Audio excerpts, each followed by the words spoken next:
Our second reading this morning is from the New Testament, from the Gospel of John, chapter 6, verses 56 through 69. If you would like to follow along in your pew Bible, you can find it in the New Testament portion on page 98. This is part of a long discourse that Jesus gives. So he's saying, "Those who eat my flesh and drink my blood abide in me, and I in them. Just as the living Father sent me, and I live because of the Father, so whoever eats me will live because of me. This is the bread that came down from heaven, not like that which your ancestors ate, and they died, but the one who eats this bread will live forever." He said these things while teaching in the synagogue at Capernaum. When many of his disciples heard it, they said, "This teaching is difficult. Who can accept it?" But Jesus, being aware that his disciples were complaining about it, said to them, "Does this offend you? Then what if you were to see the Son of Man ascending to where he was before? It is the Spirit that gives life. The flesh is useless. The words that I have spoken to you are spirit and life. But among you there are some who do not believe." For Jesus knew from the first who were the ones that did not believe, and who was the one that would betray him. And he said, "For this reason I have told you that no one can come to me unless it is granted by the Father." Because of this, many of the disciples turned back and no longer went about with him. Jesus asked the 12, "Do you also wish to go away?" Simon Peter answered him, "Lord, to whom can we go? You have the words of eternal life. We have come to believe and to know you are the Holy One of God." The word of the Lord.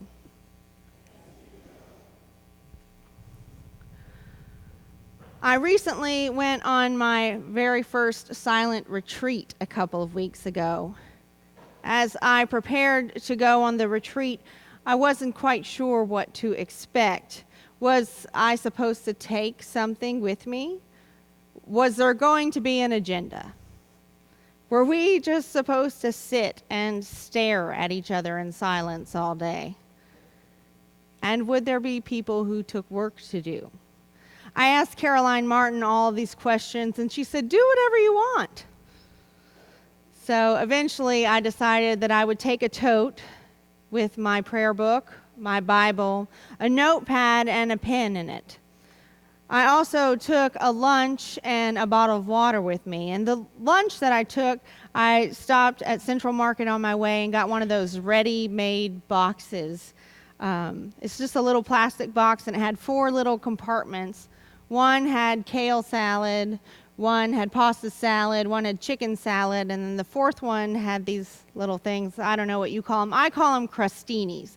These hard pieces of bread with garlic and herbs baked into them. Now, if I were to go on another silent retreat, I would rethink this lunchtime decision, because those were the crunchiest pieces of bread I've ever eaten. There was no quiet way to go about it. And with every bite, I felt more and more like I wanted a hole to open up in the earth and swallow me, because I was so self-conscious of disturbing people's silence. I was even very careful not to breathe too deeply while loudly crunching, afraid that I would suck a stray crumb down my throat. It would be like me to violently choke at a silent retreat. So after lunch, I decided to read the verses on which I'm preaching this morning, and then just spend some time pondering them. So I went to lay down on a little mat that was in a bunk room at the back of the retreat center. I chose a bottom bunk. Now, the retreat center is used for all kinds of things, not just silent retreats, so there's many people who use it. So as I lay there, my mind wandered, as it often does, especially when I'm preparing a sermon, and I began to notice all the writing that was on the bunk above me. So I began to read it. It seemed like everyone who had ever laid there before had decided to make their mark there. Dana was here, W-A-S. Charlotte was here, W-U-Z. Sheena was here, W-A-Z. Sabrina was here, W-U-S. Ashley was here. Clearly, I was in the girls' overnight bunk where many people who couldn't spell slept before I was there. But there were other marks too. Kelly and Michael forever. Nancy and Gina BFFs. Carla and Cindy friends forever. Some simply carved their initials into the wood, and many of the names and initials were accompanied by the year in which they were made. Marks to commemorate the time that each person had spent there. Validation, perhaps, that they had indeed existed. Physical proof, maybe, of a time when they felt alive. My eyes were drawn to one tag in particular. The handwriting on this one was neat and clean. It looked very deliberate, not like something that had been scribbled while a chaperone looked away, but intentional. It read, "Maria's here, spirit and all." Maria's here, present tense, comma, spirit and all. Perhaps in that short sentence, Maria had captured what all of those who had written on the ceiling of that bunk were trying to capture. A moment of presentness. Not a time that had passed all too quickly, or a mark to show that they had at one point existed. Not a mark made in hopes that someone in the future would recognize their name. Instead, a mark for a moment when everything was really, really real. Presentness, spirit, and all. It was a strange delineation to make, don't you think? I am here, but so is my spirit and all that I am. It made me wonder how often we sit in a classroom or at our desk at work, in our homes, at our dinner tables, or maybe even in the pews, disconnected, just a body at work, doing what it does. Here is my body. My person is here, but my spirit and all that I am, well, not so much. Sometimes just quietly fading away. And I hate to admit it, but there are times, there are days, probably even weeks, when my spirit and all that I am don't even show up in the first place. There's nothing to fade away on those days.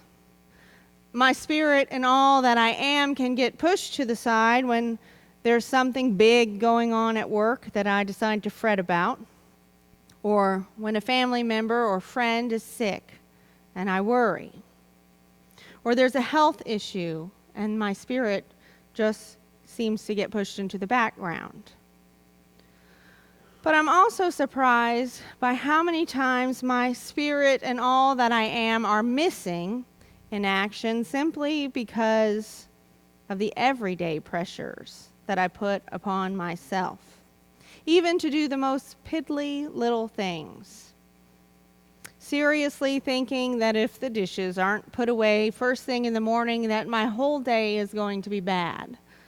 Or if I don't make Philip put up his crayons and pencils as soon as the project is over, that I haven't done a good job as a mother. Or even that I must return an email, maybe even one of your emails, within 24 hours of receiving it. These are some of the things that can keep me from being present, spirit and all. These piddly little things can keep me from feeling alive more often than I would like to admit. They easily become the things that make me trudge on in this daily existence, wondering, what's the point? Dunkin' Donuts captured this sentiment years ago in a commercial that showed a man going into work every morning for a succession of days before the sun had come up. He was trudging and mindlessly saying, "Time to make the donuts." Now, it captured our hearts because many of us have felt that way. Time to go to work. Time to do the dishes. Time to do the homework. Time to go to bed. The body able to go about the business of our lives, but still something missing. A living quality that often seems dead to us. And then we have to admit that there are those people who cannot be present, spirit and all, because they are busy worrying about far greater things than I. Wondering where they might sleep tonight, or where their next meal is going to come from. Frightened that their families aren't safe in the bomb shelter they're staying. Some even concerned that the water they drink may make them sick. But regardless of the reasons that we cannot be present, spirit and all, Jesus offers the same things to us. Life.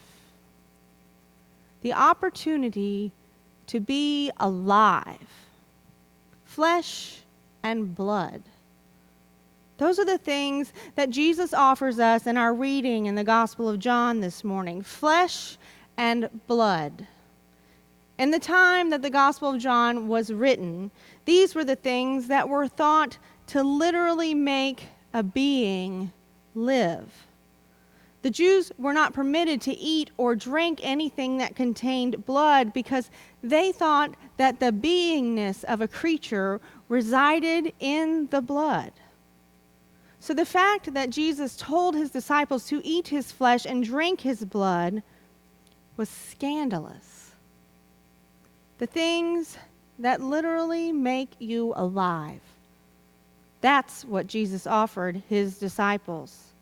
Flesh and blood.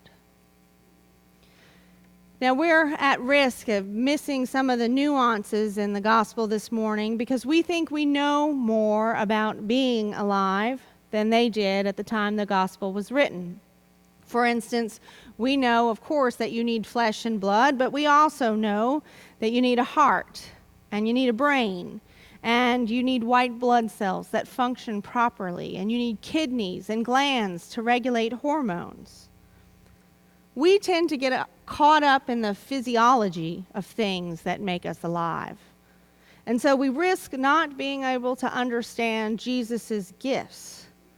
We go about our daily lives with bodies that move us and minds that make decisions, but oftentimes our choices don't allow us to feel the moments that make up our lives, to experience the experiences of life. That's really living.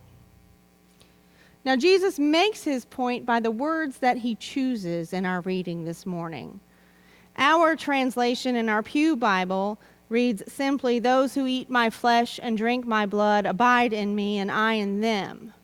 But the word that Jesus chooses here is an interesting word, more interesting than just eat, that we can't really convey very well in English.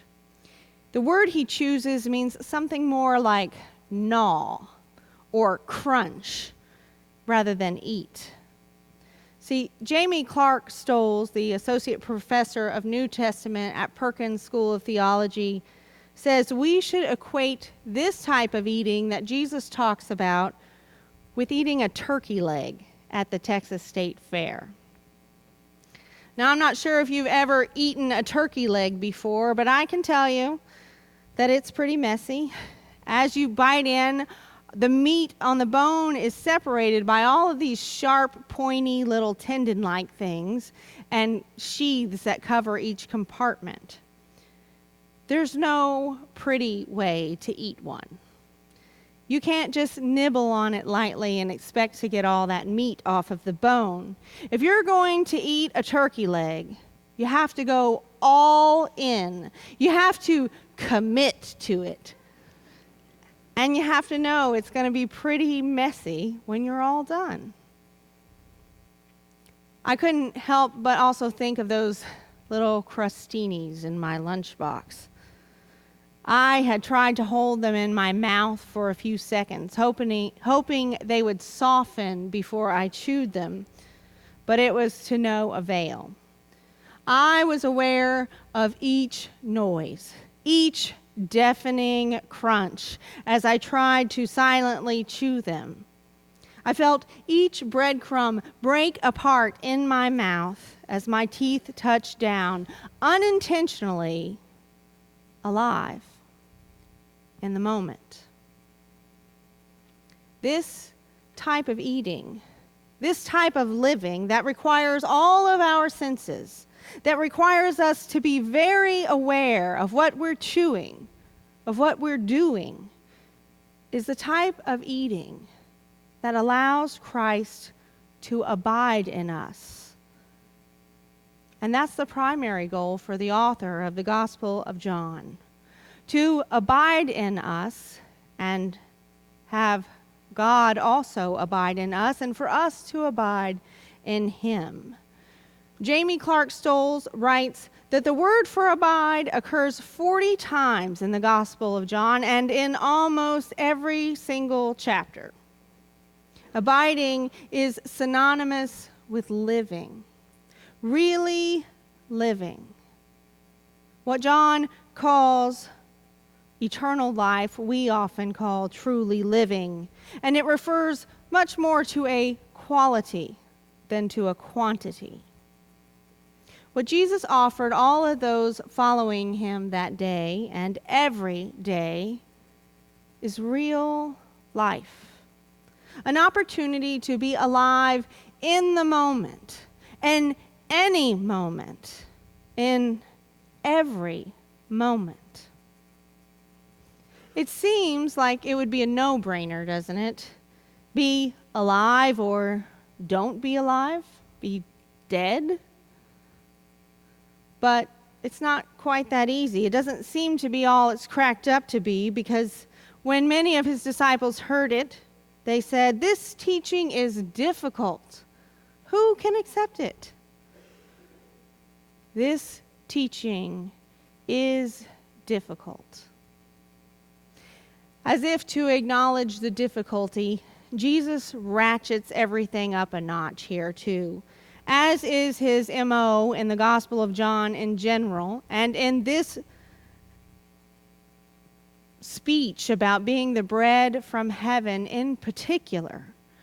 John doesn't back down. He doesn't have Jesus explain things better or more delicately to make a point, to make it easier for us to digest. Instead, Jesus just sharpens his point here.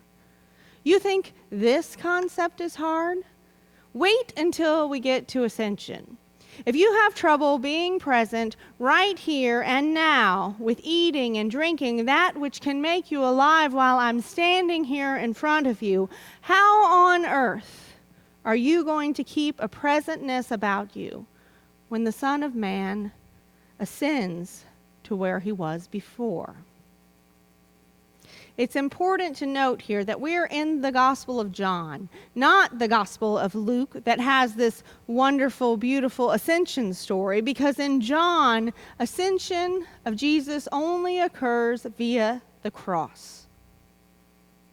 In essence, he asks his disciples, will you be able to see God's glory in that?